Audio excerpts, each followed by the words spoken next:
Are you willing to do whatever it takes to get out of debt? I'm debt free! Let's go. This is nuts!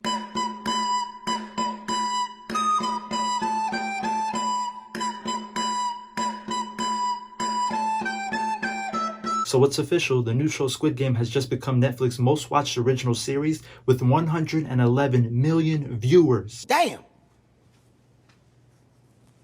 I'm sorry. This show is the real deal, and I'm sure most of you have already seen it. So although my reviews are spoiler free, I'm still going to try and give my opinion without ruining anything. So one by one, this mysterious organization finds these individuals that all have something very serious in common. You can wander into debt, darling. You cannot wander out. That's right, debt. Massive debt, to the point where it's not worth living because they're so far behind in life. These individuals agree to join some type of competition that could win them prize money that could turn their life around. I mean, who wouldn't want to go on a game show or play a game for free that could better your life situation? But what they don't know is that these games actually aren't free to play. There's a cost that comes with everything in life, and in this competition, the cost is life itself. These games are survival of the fittest, where if you finish or survive a round, you go on to the next. The best part about this show for me is that the contestants are actually playing children's games. These grown-ass adults are playing games that they played as kids, such as the classic Red Light, Green Light. Red light, green light.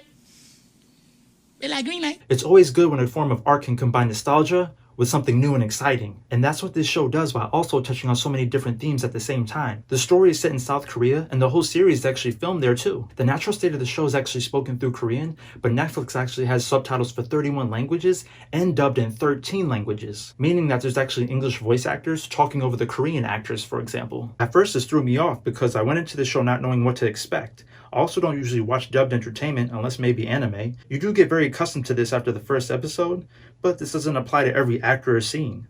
Some scenes would be very dramatic, but the voice acting would be somewhat exaggerated. Some voices don't really match the actors, but for the most part, it's spot on. My three favorite actors and characters had to be these three individuals, which is probably the same for the majority of people. These actors just perfected this role. They're all so different, but you feel for all of them. Maybe not the main character, because this guy's just dad of the year.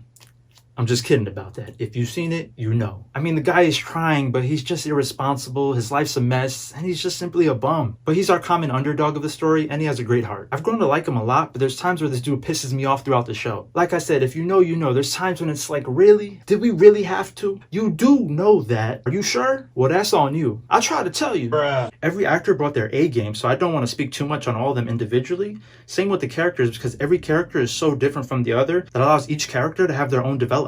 The story has fantastic realism in regards to how unfortunate society plays a huge part in life, even since adolescence. It shows how in competition we're naturally forced to grow up with a certain group of people. These grown adults act just like kids at times. We tend to separate from each other, such as kids at the lunch table, whether it be the nerds, the outcasts, the cool kids, jocks, or the jerks. Throughout these games being played, the story really does balance the innocence of childhood versus the tough reality of adulthood. And don't get me started on greed. We've got to stop this. It's killing you. Because they say money doesn't change you, but it definitely does.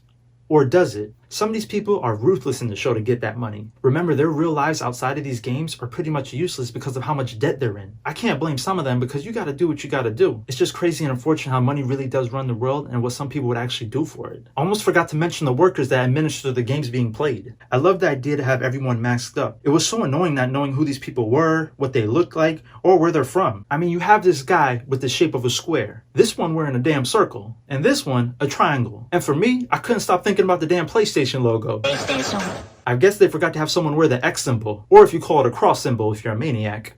Although I do believe it is called a cross symbol. I love the cinematography because many of the shot selections are actually from the wide-angle viewpoint, as well as very up close during those dramatic moments. The set design is very interesting because it's very simple and colorful, yet still very effective with the storyline. There are many bloody scenes, but to me they didn't come off extremely disturbing. There's some type of beauty to the madness. You kind of see everything coming beforehand, so it's not like something catches you off guard. I guess you could say they handled it somewhat gracefully. Throughout, and especially by the end, there is so much anxiety and confusion to the story. Many questions get answered, but some do not. The show is like a roller coaster, but in a good way. When the games are being played, the tension is extremely high. But then during the downtime, in my opinions, it just felt a little slow at times. Not saying that this was a bad thing, but I think for me, it was such a high watching these games that when they were over, I kind of just wanted to get back to it. This series is 9 episodes, with each being around an hour long. I do think they could have shaved some time off per episode and still got the same results. And now to wrap up on my thoughts on the ending. Guys, I don't know how I feel about this one. It did catch me off guard, as I'm sure the same with you. I'm just not sure if I was satisfied with it. To me, it felt a little little forced and unnecessary. I know there's still so many questions that need to be answered, but for me, I still kind of have mixed feelings about a few things. But hey, feel free to message me on any of my social medias if you want to talk more about it. In conclusion, this series was the talk of the town this past month and definitely had every right.